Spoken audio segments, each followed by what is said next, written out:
doctors, and a major source of drug supply known as, quote, the ketamine queen. We charged 5 defendants in this matter. These defendants took advantage of Mr. Perry's addiction issues to enrich themselves. They knew what they were doing was wrong. They knew what they were doing was risking great danger to Mr. Perry, but they did it anyways. In the end, these defendants were more interested in profiting off Mr. Perry than caring for his well-being. I'm going to talk about the indictment, the allegations, and the charges in more detail. On October 28, 2023, Mr. Perry was found deceased in his home. An autopsy was conducted following his death. That autopsy showed that he had died due to the acute effects of ketamine. Ketamine is a controlled substance. It has some legitimate uses, but it is also used illegally. It is used by people seeking to disassociate from reality. It can cause serious health effects, serious health problems, including loss of consciousness, including spikes in blood pressure, and including respiratory issues that can deprive the brain of oxygen. For that reason, it is a drug that must be administered by medical professionals, and the patient must be monitored closely. That did not occur here. This investigation focused on who supplied the ketamine to Mr. Perry. As many of you know, Mr. Perry struggled with addiction in the past. And on many occasions, he sought help for his addiction issues. The investigation revealed that in the fall of 2023, Mr. Perry fell back into addiction, and these defendants took advantage to profit for themselves. The 2 lead defendants in this case are defendants Salvador Plasencia and defendant Jasvin Sanya. First, I'll talk about defendant Plasencia. Defendant Plasencia was a medical doctor. He worked with another medical doctor, defendant Mark Chavez, to obtain ketamine. He then worked with Mr. Perry's live-in assistant, defendant Kenneth Iwamasa, to distribute that ketamine to Mr. Perry. Over 2 months, from September to October 2023, they distributed approximately 20 vials of ketamine to Mr. Perry in exchange for $55,000 in cash. Defendant Plasencia saw this as an opportunity to profit off of Mr. Perry. He wrote in a text message in September 2023, quote, "I wonder how much this moron will pay." He also stated in text messages that he wanted to be Mr. Perry's sole source of supply. He wrote in a text message that he wanted to be Mr. Perry's, quote, "go-to for drugs." As a doctor, defendant Plasencia knew full well the danger of what he was doing. In fact, on one occasion, he injected Mr. Perry with ketamine, and he saw Mr. Perry freeze up and his blood pressure spike. Despite that, he left additional vials of ketamine for defendant Iwamasa to administer to Mr. Perry. Of course, defendant Iwamasa had no medical training to speak of.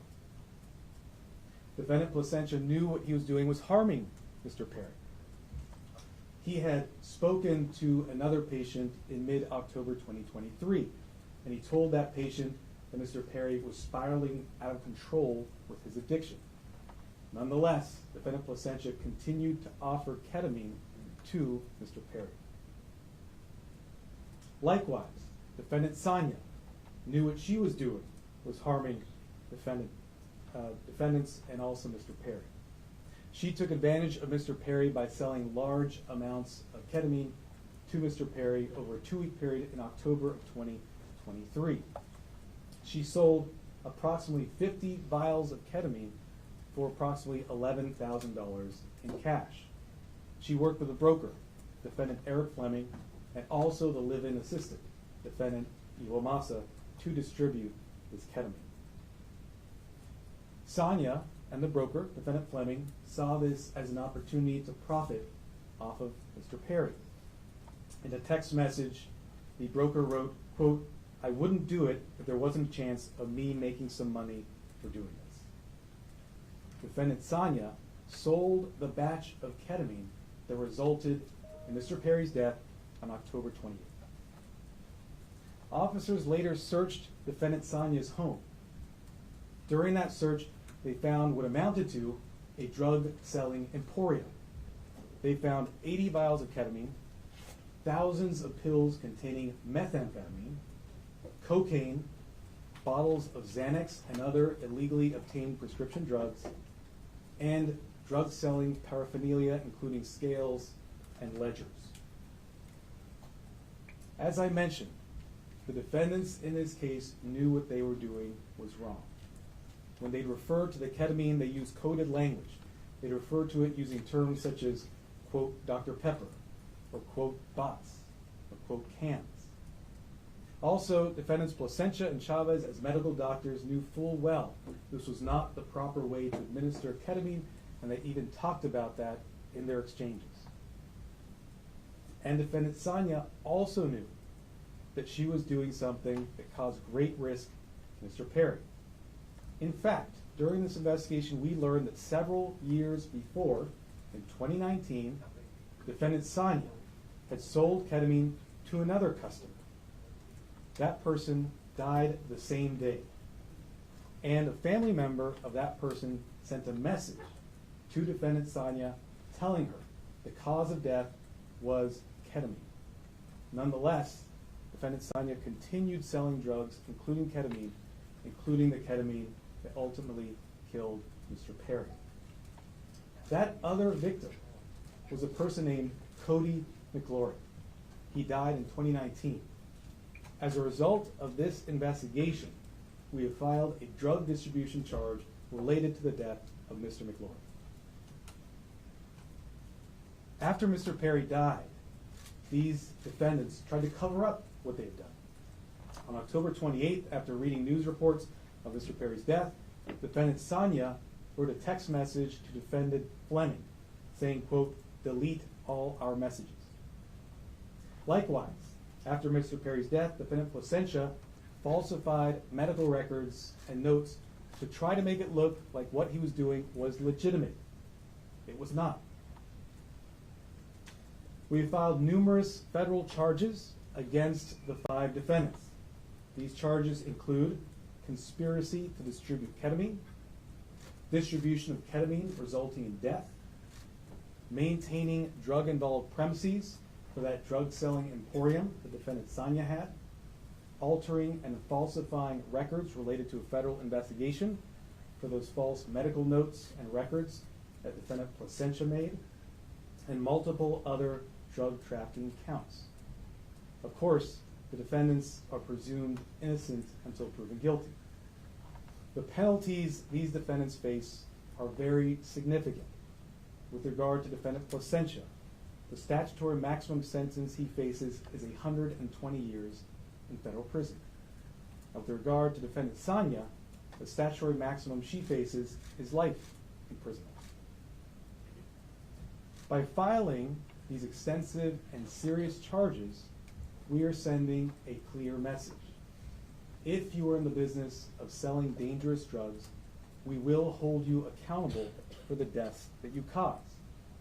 This is nothing new for us. Since 2022, my office has filed over 60 cases against drug dealers who caused the death of another person. These cases are known as death resulting cases. They are labor-intensive cases, and we work with our law enforcement partners, including ones represented here today, to bring those cases. Our office is a national leader in bringing those cases. They're very important because every victim's life counts. If you are in the drug selling business and you're selling dangerous drugs, you are playing roulette with other people's lives, just like the 5 defendants here did to Mr. Perry. Defendants nowadays are on full notice that the products they sell could result in the death of another person. Therefore, if you're in the drug business, and despite these risks you continue in the drug business, you are pushed by greed to gamble with other people's lives, be advised, we will hold you accountable.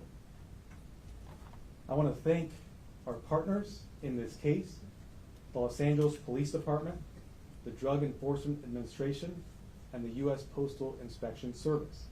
These investigators did a phenomenal job digging into the case, looking at every angle to develop a case, a strong case, against not only those who killed Mr. Perry, but also Mr. McLaury.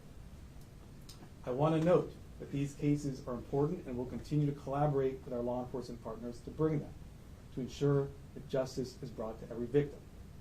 And finally, let me thank the prosecutors responsible for the investigation and the prosecution of this case.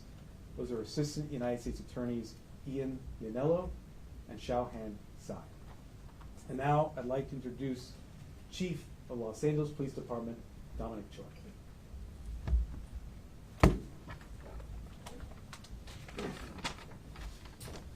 All right. Good morning, and thank you, Martine. You know, while it's tragedy that brings us all here together, I'm happy to stand here knowing that these dangerous individuals are no longer on the streets and they won't be able to harm anyone else. The Los Angeles Police Department and our partners here today, we're committed to investigating all cases like this, and it's regardless of someone's background or socioeconomic status. And just with all of our cases, this investigation was done impartially. We let the facts drive this investigation, and those facts led us to a group of individuals who were responsible for supplying and distributing to Mr. Perry narcotics that led to his unfortunate and untimely death. The group standing here today, it's a prime example how our partnerships and our collaboration can yield meaningful results. I want to thank LAPD, our Robbery Homicide Division, who is standing in the back there, the U.S. Attorney Martin Estrada and his team, the DEA and her team, as well as the U.S. Postal Inspection Service and their team for their hard work, diligence, and real patience. Now, I know people think this took a long time, but there was a lot of work, a lot of investigative strategies that went into this to make sure that there's a solid case and that we can pursue this in the courts. Our relationship with our federal partners, it helps us ensure that these criminals will have meaningful sentences and be an example for anyone that is willing to risk or jeopardize distributing and supplying unlawful or narcotics to anyone. And I just really want people to know that that is the message. You cannot get away with this regardless of your background or socioeconomic status. Breaking the law is breaking the law, and you are dangerous and you are jeopardizing lives. So thank you all of my partners for being involved in this and bringing us to where we are at today.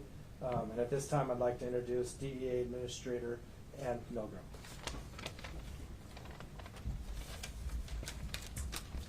Good morning. Today we announce charges brought against 5 individuals who together are responsible for the death of Matthew Perry. Each of the defendants played a key role in his death. They falsely prescribed, sold, or injected the ketamine that caused Matthew Perry's tragic death. In the United States, most forms of ketamine are only approved by the Food and Drug Administration for anesthesia. A nasal spray version is approved for treatment of depression, but only in a certified medical setting. Here, Matthew Perry sought treatment for depression and anxiety and went to a local clinic where he became addicted to intravenous ketamine. When clinic doctors refused to increase his dosage, he turned to unscrupulous doctors who saw Perry as a way to make quick money. Dr. Plasencia and Dr. Chavez violated the oath they took to care for their patients. Instead of do no harm, they did harm so that they could make more money. Without performing any medical evaluation or monitoring, they supplied Matthew Perry with large amounts of ketamine in exchange for large sums of money, charging Perry $2,000 for a vial that cost Dr. Chavez approximately $12.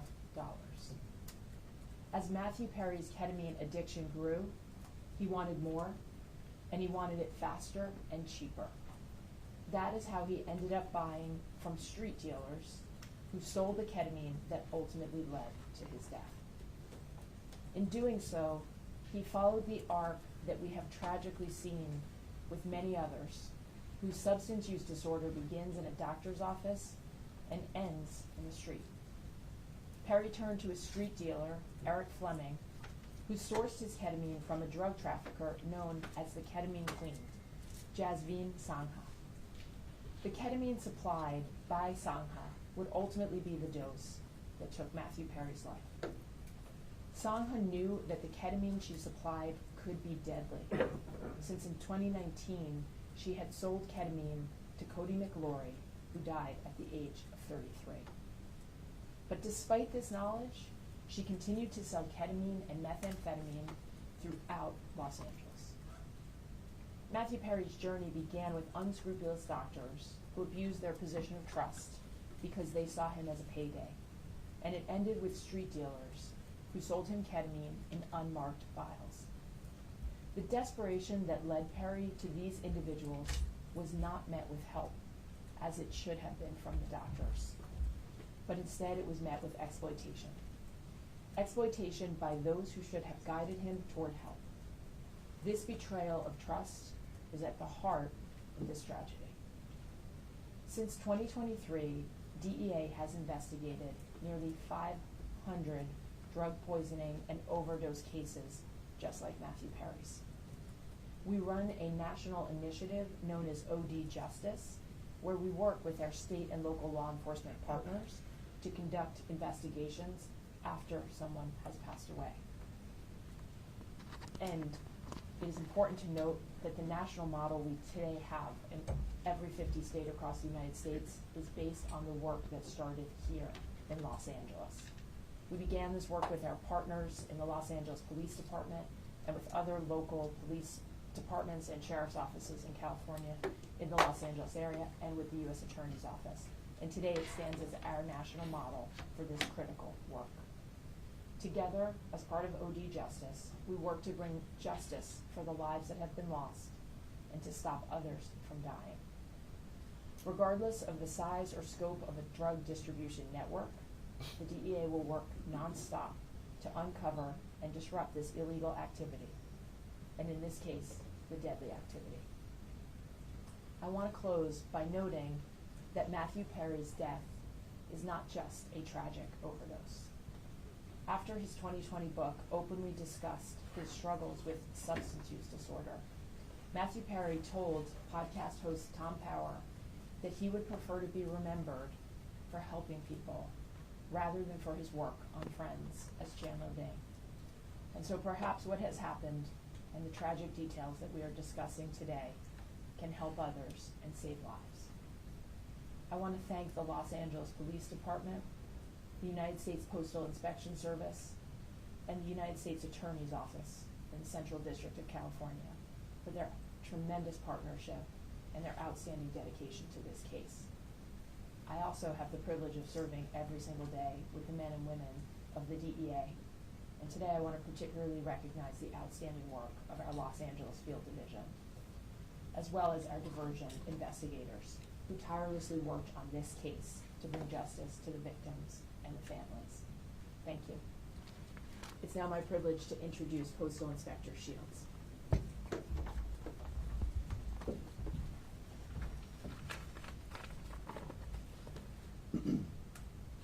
Good morning, and again, welcome. I'd like to thank U.S. Attorney Martin Estrada for his tireless dedication to protecting the residents of the Central District of California and his partnership with the Postal Inspection Service. As the nation's oldest law enforcement agency, the Postal Inspection Service has had a long, proud, and successful history of combating criminals who misuse our nation's postal system and cause harm to our employees and customers. This is our mission. In this case, our agency, in partnership with the Los Angeles Police Department, the Los Angeles Drug Enforcement Administration, and the U.S. Attorney's Office, worked to seize, search, and analyze evidence that has culminated in arrests and a dismantling of the group that is responsible for providing the ketamine and the reported contributed to the death of Matthew Perry. In this case, these individuals knowingly and willfully distributed ketamine to Mr. Perry as he struggled to overcome addiction, which ultimately led to Mr. Perry's tragic demise. Unfortunately, every day in this country, families are grieving for their loved ones lost to drug overdoses. We want these families and the American public to know that the Postal Service will not be an unwitting accomplice to anyone using the U.S. mail to distribute illegal drugs or drug paraphernalia. The Inspection Service continues to work tirelessly to rid the mail of illicit drugs, fight drug trafficking and the associated violence, preserve the integrity of the mail, and most importantly, provide a safe environment to postal employees, customers, and the American public. The Postal Inspection Service is turning the tide against drug dealers. Detecting and stopping their shipments is only the beginning. Tracing illegal drugs back to the source and shutting them down is the ultimate mission. Once again, a tremendous thank you to our partners in federal and state and local law enforcement, as well as the U.S. Attorney's Office, for their continued collaboration and hard work in support of this mission. Thank you.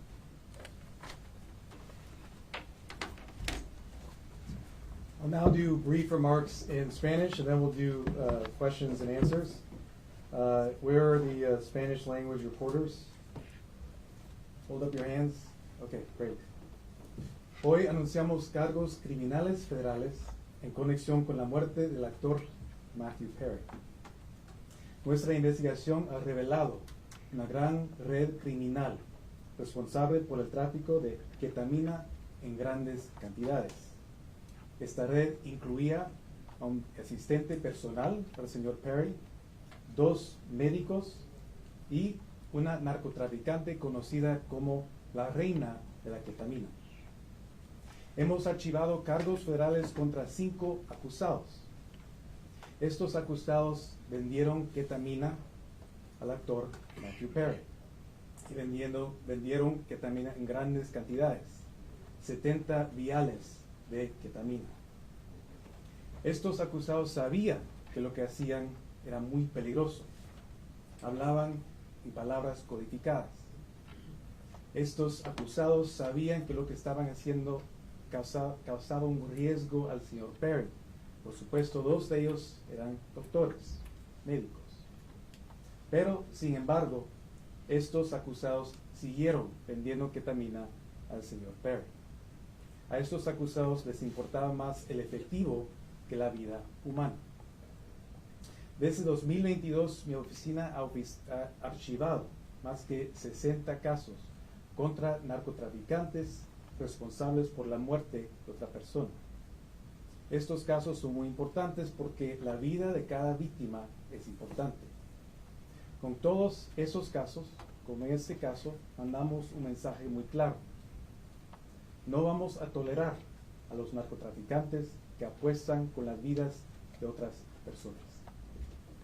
We'll now do question and answer. Any questions? Yes. My first question is, the person that found Matthew Perry in the hot tub, is that also one of the people who's being charged in this case? Is that the assistant?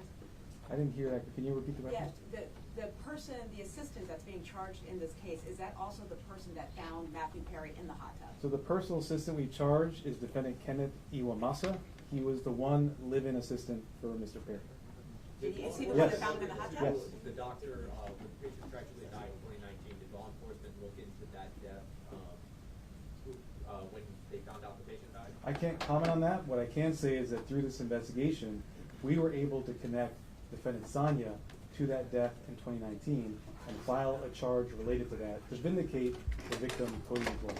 Are there any details about this search Yes. warrant? Can you talk a little bit about, and maybe this is for DEA Administrator Milgram, but can you talk a little bit about the line between legitimate ketamine therapy treatment and was, Matthew Perry ever receiving legitimate ketamine therapy treatment? And then when did that cross over? Were the defendants involved in that clinic where he was receiving legitimate treatment, if that's the case? So let me say this. Yeah. In this case, we are not talking about legitimate ketamine treatment. We're talking about 2 doctors Okay. who abused the trust they had, abused their licenses Sure. to put another person's life at risk. 5 defendants who, as I mentioned, knew what they were doing was wrong. In fact, one of them had sold ketamine that resulted in the death of another person in 2019. Was Nothing he about ever nothing in- about what we see today was legitimate, and that's why we filed criminal charges. Was he ever in? Yes. Is this the beginning of an enforcement effort specifically against ketamine? I know you mentioned past cases, 60 cases, and DEA mentioned it as well. Is there going to be a focus specifically around ketamine? I think what you've seen is that this is not the beginning, but a continuation of an enforcement effort against synthetic drugs of all kinds. Synthetic drugs, ketamine, but also methamphetamine, fentanyl, are killing people each and every day. We in law enforcement and with the U.S. Attorney's Office are on a campaign to address this and send a message that if you sell drugs, it results in the death of another person, the consequences will be severe. Any details about the search warrant? ¿Nos puede decir de los doctores que fueron detenidos? Hay dos doctores que son los acusados en este caso, el doctor Plasencia y el doctor Chávez. Los dos están acusados en este caso. El doctor Plasencia fue arrestado hoy en la mañana. El doctor Chávez ya ha sido preso y también ya ha declarado su culpabilidad. Any details about the search warrant as to when it was executed, besides the drugs, any other items that may have been seized or recovered? So with regard to defendant Sanya, that search warrant was executed earlier this year.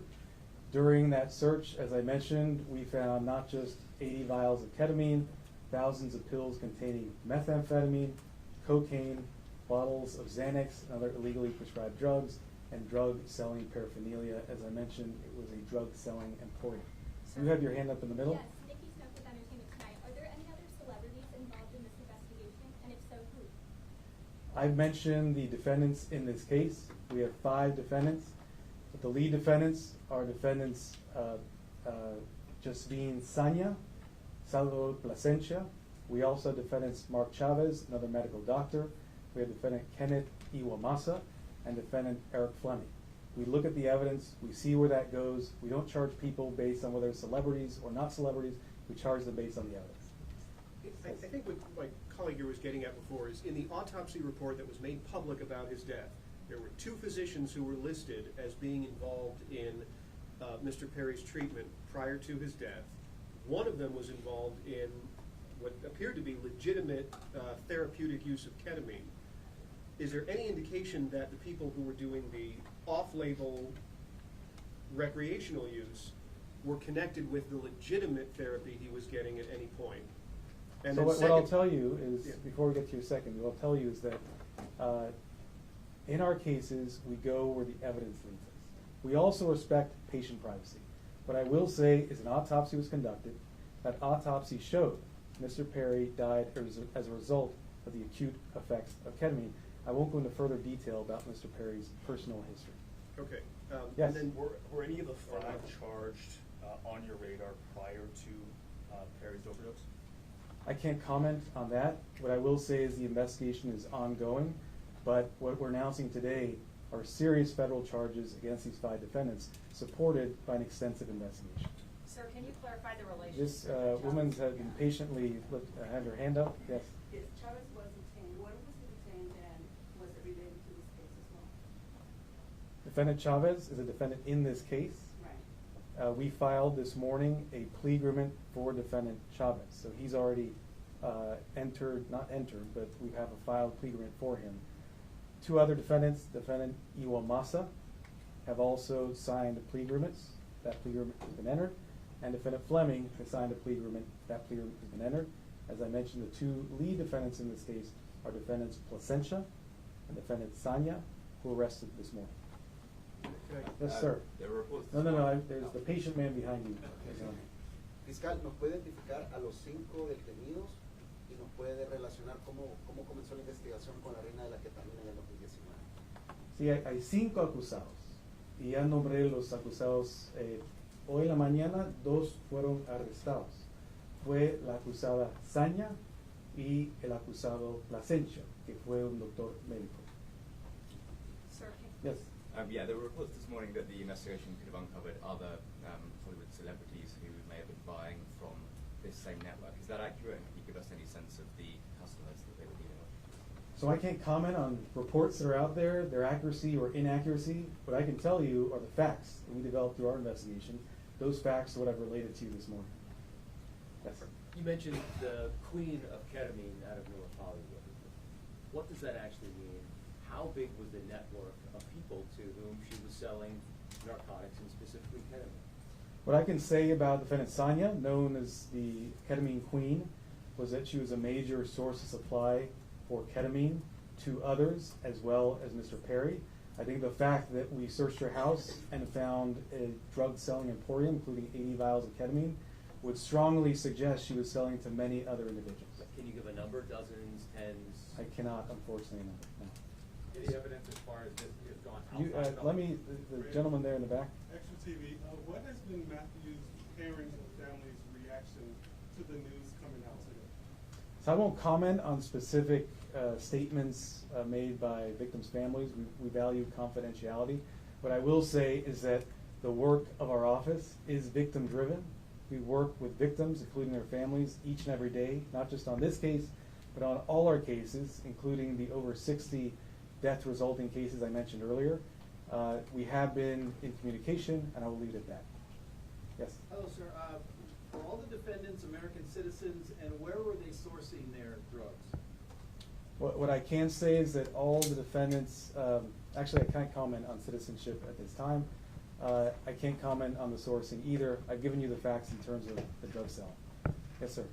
With regard to the death of Mr. McClure, the other victim, it seemed that his death was also a ketamine overdose. Is that investigation into his death linked to the investigation of Perry, or was it only after the death of Perry that you realized the link with Mr. McClure's death? Sure. It was through the investigation in this case, as the investigators did a thorough job, followed every lead, pulled every string to see what had occurred.